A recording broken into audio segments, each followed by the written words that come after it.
mundo é um mudo que fala, um surdo que responde, um cego que guia, um morto que vive. E não tendo a ação em si mesmo, move os ânimos e causa grandes efeitos.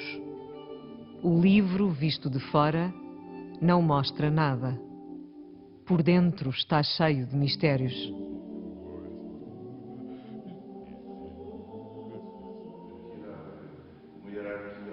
Miguel Real, estamos na sacristia da Igreja de São Roque, onde no século XVII muitas vezes o padre António Vieira se terá preparado antes de dirigir ao púlpito e proferir os seus sermões.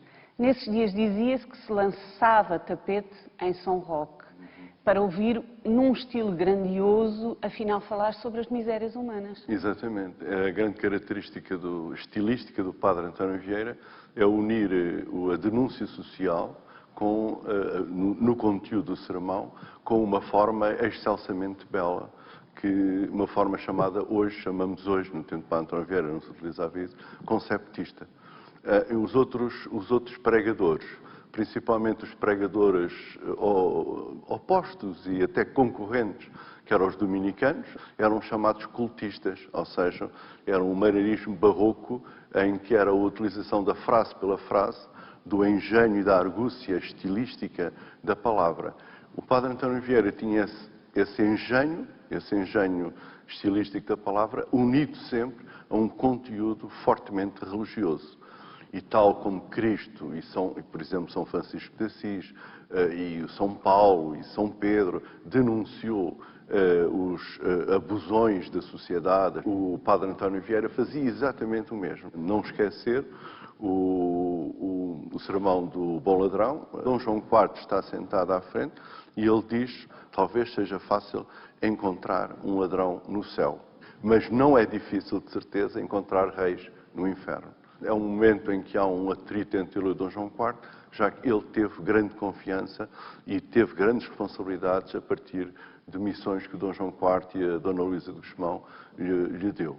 Possivelmente ninguém falou tão bem do púlpito em Portugal, em termos de paranética, isto é, da arte de pregar, como Padre António Vieira. Haveria uma parafernália de espetáculo, seja no timbre da voz, seja nos braços, seja nas pálpebras, seja na testa, seja nas expressões emotivas faciais que ele usava para captar o auditório, neste caso a nave da igreja.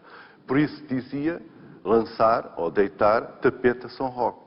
As pessoas vinham às 6, 7 da manhã para conseguir encontrar aqui em São Roque um canto para o ouvir. Em Padre António Vieira, Miguel, essa grandiosidade de estilo não é estéril. Um dos problemas é que os literatos que ficam apaixonados pelo estilo e pela sua grandiosidade podem esquecer exatamente o que dizias, que o conteúdo é eminentemente religioso. Tu tens dedicado muito do teu tempo de estudo e de trabalho de ficção a Padre António Vieira. És autor de um romance chamado O Sal da Terra e de um ensaio, Padre António Vieira e a Cultura Portuguesa. Nos dois defendes essa perspectiva de que do Padre António Vieira humanista, inclusivamente aquele que se preocupa com os negros e com os índios. Os humildes, neste caso, quem eram os humildes, os humilhados, os perseguidos da época. E no caso do Brasil, concretamente, não em Goa, mas no caso do Brasil, são os índios Tupi, na parte do sul os Guarani, que ele não conhece, só conhece os Tupi, são os escravos, são os mais humildes de todos, são os intocáveis da sociedade brasileira, digamos assim. Na Europa, quem são os perseguidos e os humilhados? São os judeus, por terem assassinado Cristo. Ora, justamente os grupos sociais que Padre António Vieira defende acerrimamente e defende com perigo de vida, é preciso dizê-lo, defende no Maranhão, pragmática e implicada. Implicadíssima. No Sermão de Santo António, que todos nós conhecemos, ele diz que se pegasse nas túnicas dos maranhonenses, portanto os colonos, e as espremesse, não seria água, não, seria sangue. Não o sangue deles, mas o sangue dos escravos. Isto é muito difícil dizer quando se tem o governador à frente, o bispo à frente e se tem o capitão-mor à frente, não é? Aliás, ele no sermão pregado na Bahia à Irmandade dos Pretos do Engenho, ele diz: e os homens, posto que pretos, em anjos. Exatamente. Portanto, para o negro, ele defende uma espécie de humanização. Humanização. Para o índio, ele defende a libertação total. Total.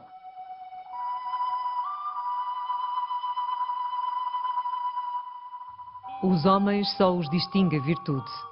E não há mais que dois géneros de gente neste mundo, bons e maus. Só o que está dentro de nós nos pode distinguir intrínseca e verdadeiramente. E este é o vício ou a virtude. Tudo o mais são coisas que ficam de fora. Pode mudar as aparências, mas não distinguir as pessoas.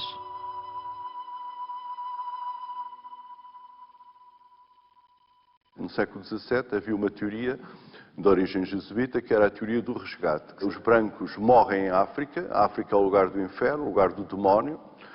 Os brancos morrem por doenças e, portanto, não se consegue estacionar definitivamente e fazer igrejas definitivas em África. Então há a teoria do resgate.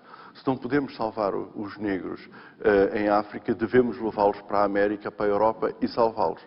O negro não está preparado, então, para assumir a liberdade absoluta e plena como está o índio. 13 milhões de negros foram levados para a América. O negro não tem lei, não tem rei, não tem Deus. Nesse sentido, o negro precisa de uma purificação. E o Brasil corresponde para o Padre António Vieira a esse estágio em que o negro passaria de pagão o mais animista possível para cristão normal. Exatamente. Miguel, se relativamente aos índios o Padre António Vieira comunga do espírito geral dos jesuítas, o mesmo não acontece relativamente aos judeus. Não, absolutamente. Pode-se dizer que é um Padre António Vieira menos europeu, menos imperial, mais português. É aquilo que o condena à Inquisição. É aquilo que o vai levar em 1664 à Inquisição e, portanto, defende perante a Inquisição que eles podem continuar à espera do seu Messias, será o seu grande chefe político, digamos assim, e podem, pelo exemplo moral dos cristãos, pode levar à reconversão dos judeus, que passariam também a ser cristãos em geral, com uma cultura muito específica, que era a cultura do Antigo Testamento. Este Padre António Vieira, pai do providencialismo e do messianismo português, é extremamente complexo. Mas de que maneira é que nós podemos entender o Padre António Vieira também como uma espécie de mensageiro do futuro? Ora, o Quinto Império é o quê? O Quinto Império é a unificação da Europa toda à volta de Cristo. E ele estava convencido que conseguia trazer esse exemplo moral dos índios, dos indianos, portanto, até dos africanos, mas os africanos vivendo na América, para a Europa e unir o mundo inteiro em torno de Cristo com 3 condições. E essas 3 condições são as condições ainda hoje atuais do Quinto Império, que é o amor entre todos os homens, que nós chamamos de solidariedade, a caridade, que é a providência, a caridade, que é a providência social hoje, portanto, a justiça social, e depois é a abastança, que é a coisa que chamamos a prosperidade. Portanto, o Quinto Império do Padre António Vieira, o Quinto Império do Pessoa, é extremamente atual.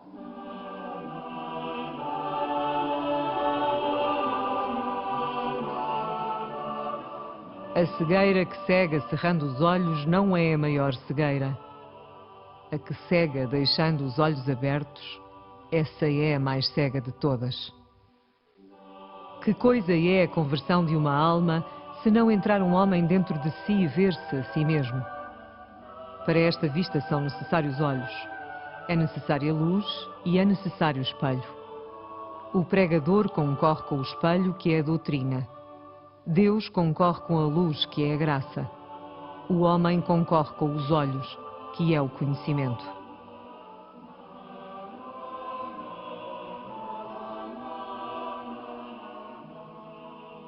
Inês Pedrosa, em 2007 publicaste um romance chamado A Eternidade e o Desejo, que dedicaste ao Padre António Vieira e que é uma espécie de peregrinação de amor. Há uma personagem central, Clara, que é cega, e que ela própria segue os passos do Padre António Vieira no norte do Brasil. A um dado momento ela diz que Vieira nunca é um pretexto, é uma chamada. Foi uma chamada para ti também? Foi exatamente uma chamada.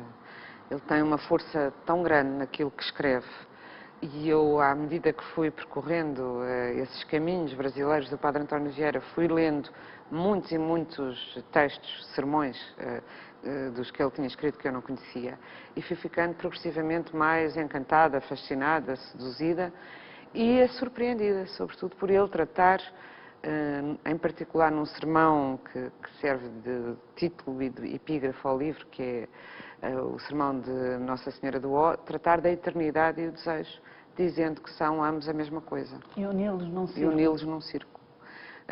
Que são algo perfeito e infinito como um círculo, e por isso quando sentimos um espanto ou uma grande admiração ou um encantamento, um deslumbramento por alguém ou alguma coisa, ficamos com a boca em ó e todos, tudo em nós se torna circular, concêntrico e concentrado e obsessivo em torno desse desejo. Esse estado de encantamento absoluto e de uma vontade de entrega, de pertencer a algo, a alguma coisa que se deseja, é exatamente a eternidade. Isso eu achei muito curioso, porque o Padre António Vieira, que se saiba, não foi um homem de desejo no sentido mais carnal, sensações físicas, mas este sermão é de uma beleza extraordinária sobre tudo o que se sente quando se deseja. Mas nós podemos falar também, precisamente, da dimensão religiosa dos sermões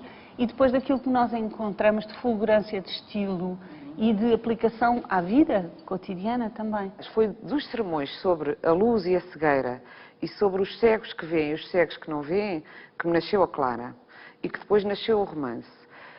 Porque me apeteceu muito trazer aqueles textos para os nossos dias, o impacto que tem sobre as nossas vidas. No caso, é uma mulher que é cega e, portanto, as palavras têm uma ressonância particular para ela.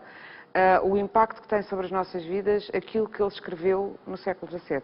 O livro é muito, à parte de ser sobre a força das palavras, o facto, para mim é importantíssimo, do Padre António Vieira ter pensado sempre as palavras como sementes que podem frutificar, ou seja, não separar a palavra da ação, ver as palavras não como decoração, inférteis, mas como exatamente ação política. Nele é sempre muito junto à dimensão da política e à dimensão da religião. Para o sermão vir nascendo, há de ter 3 modos de cair. Há de cair com queda, há de cair com cadência, há de cair com caso. A queda é para as coisas, a cadência para as palavras, o caso para a disposição. O pregar há de ser como quem semeia e não como quem ladrilha ou azuleja, ordenado, mas como as estrelas. O Padre António Vieira é o barroco, portanto é a arte da persuasão, mas eu suponho que a tua leitura foi uma leitura mais emocionada. Uma das coisas que me fascina no texto do Padre António Vieira é que antes do António Damasio e todos os cientistas contemporâneos terem descoberto que não há inteligência sem emoção, o Padre António Vieira sabia muito bem, a inteligência dele é também ela muito emocionada, emocionante e emocionável. E porquê? Porque as palavras dele tinham uma força emotiva, uma violência emotiva que tocou os outros. O barroco se criou, como disseste, a arte da persuasão, também depois entrou num excesso, no gongorismo, rococó, etc., em que as palavras se dançavam umas com as outras e já não queriam dizer nada. E ele é muito contra isso que ele escreve. Ele tem um sermão lindíssimo, o sermão da 60ª, onde ele explica que as palavras devem ser como as estrelas, claras e distintas num céu escuro, altas, mas nem por isso, sem termos medo de que a altura das palavras lhes turva a nitidez, porque as estrelas estão muito claras e são muito altas, mas também sem as querer organizar de formas muito complexas em que elas percam a beleza que têm na simplicidade sobre o céu escuro. E o Padre António Vieira, porque era pastor de almas, e porque, ao mesmo tempo que era um homem da política, porque conseguiu sempre, em Portugal, fazia de emissário político dos reis, não é? E no Brasil era um um padre despojado que ia viver com os índios, etc. Eu acho que essa experiência de vida lhe deu um texto de facto singular e muito moderno. Inês, nós e os sermões de Padre António Vieira, numa palavra. Talvez esplendor.